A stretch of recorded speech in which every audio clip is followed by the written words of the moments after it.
Hello guys, back to you with another video here from Manny the author, and today we're going to be talking about Dragon Ball. Why? Because I had a bunch of thoughts in my head that I needed to get out and turn into art.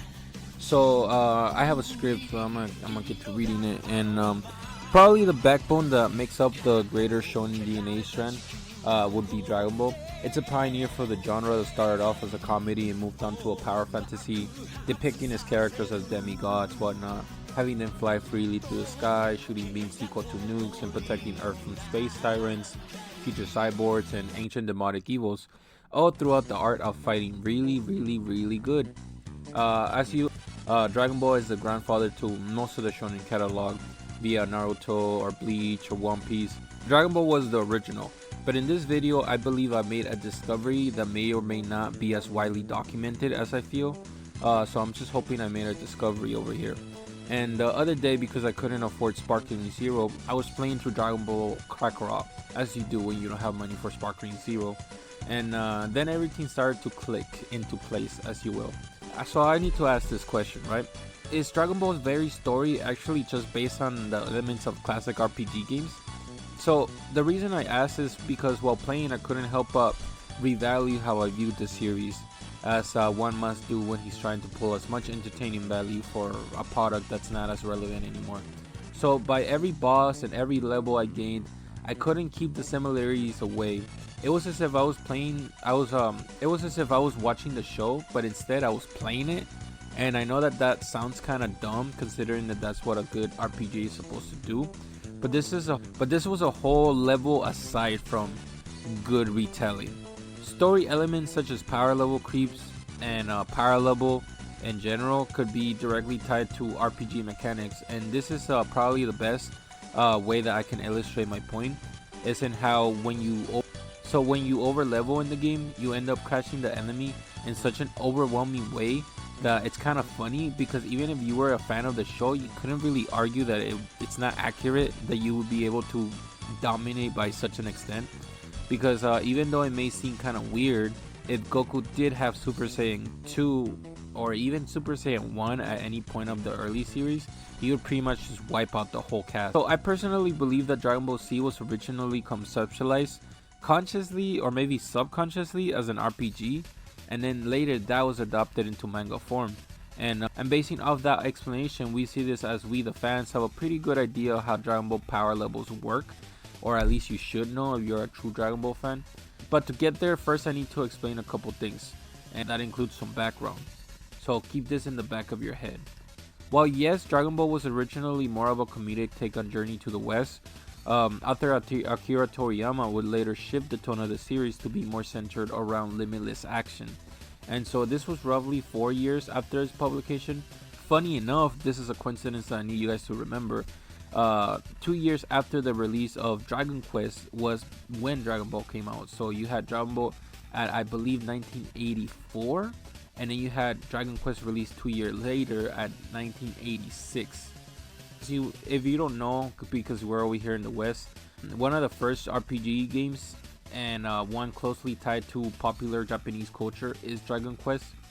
The reason I bring this up is because Dragon Quest was created by 3 specific people, that being Yuji Horii, a renowned Japanese video game designer and writer, and then you have, I hope I don't mispronounce his name, but you have Koichi Sugiyama, who was a composer and musician, and then finally you have Akira Toriyama, a very famous mangaka, artist, and illustrator.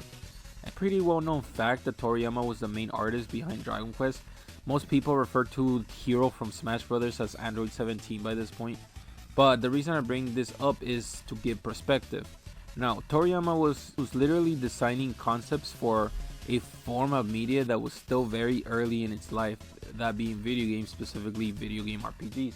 The first Dragon Quest game was released back in 1986, and this was in Japan for the Nintendo Entertainment System, or the NES. Since then, the series has grown to become one of the most popular franchises in the world, with over 80 million copies sold worldwide.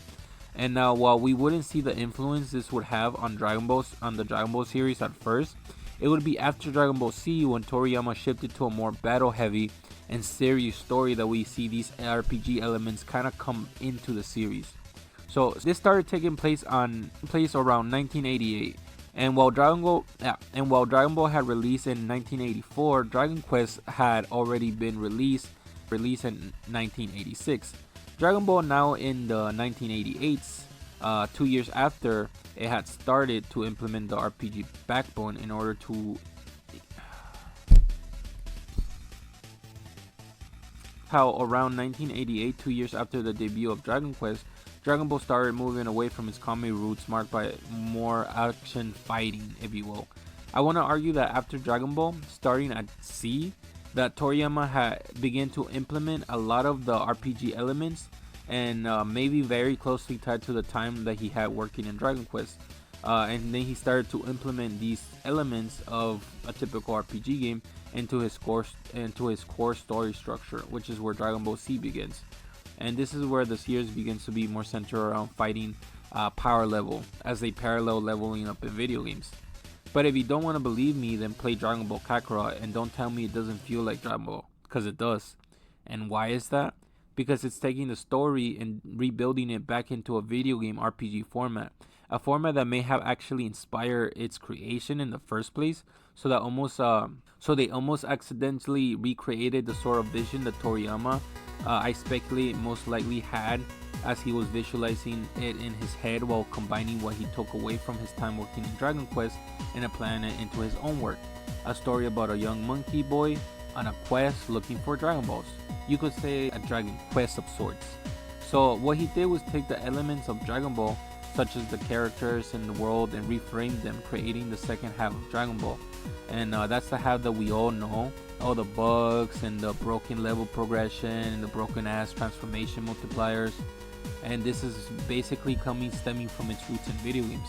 In short, Toriyama created the shonen formula by borrowing elements from RPGs and video games to create the story of Dragon Ball, a story about leveling up, or as Goku puts it, going further beyond. So what do you get when you mix Dragon Ball and Dragon Quest? You get C. And so it's true what they say about good artists copying but great artists stealing.